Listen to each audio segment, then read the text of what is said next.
happened to be on duty the night of the LNU complex and got to the Vacaville area about 10:30 that night and saw some of the most erratic fire behavior that I've seen in my career,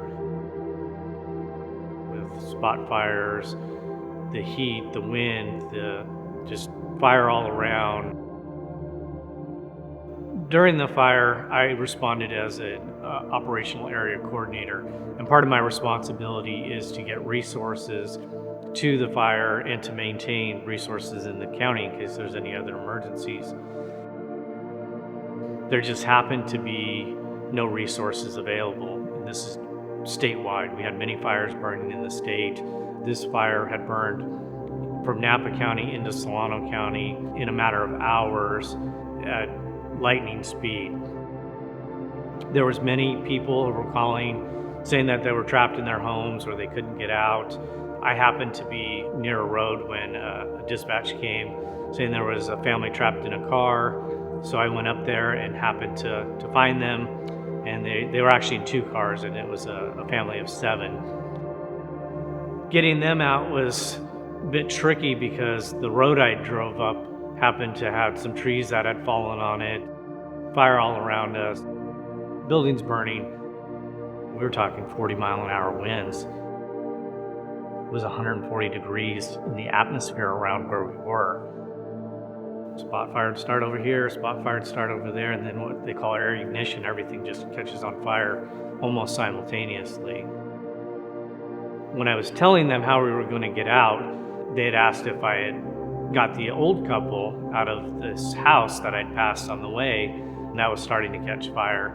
So I said, no, I didn't even know they were there. So we went back to the house. Sure enough, they were still inside, and I was able to get them out of the house into my vehicle, and we all drove down together. I just told the family that was driving behind me, no matter what happens, don't stop, just keep going. It's going to get scary, it's going to get hot, it's going to get smoky. And so as we drove out, we encountered fire burning across the road, zero visibility conditions, and so we just kept driving until we got to an area where it was no longer burning and we no longer had any fire or danger. I took the older couple and gave them to the neighbors, and they took them to a shelter in the city of Vacaville. Stayed out there throughout the night trying to get organized with CAL FIRE and our resources and start tracking where everybody was. When it comes to life-saving awards or medals of valor, things like this, firefighters typically shy away from them. This is our job. This is what we do. This is what we get paid to do.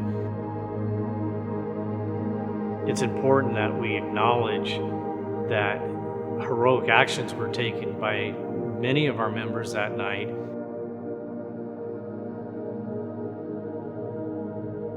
It's just part of the job. So for me, it's very humbling. It's an honor for me as a fire chief to honor our members, and I hope they're honored as well. And it's really a tribute to what they deserve and what we could give away daily.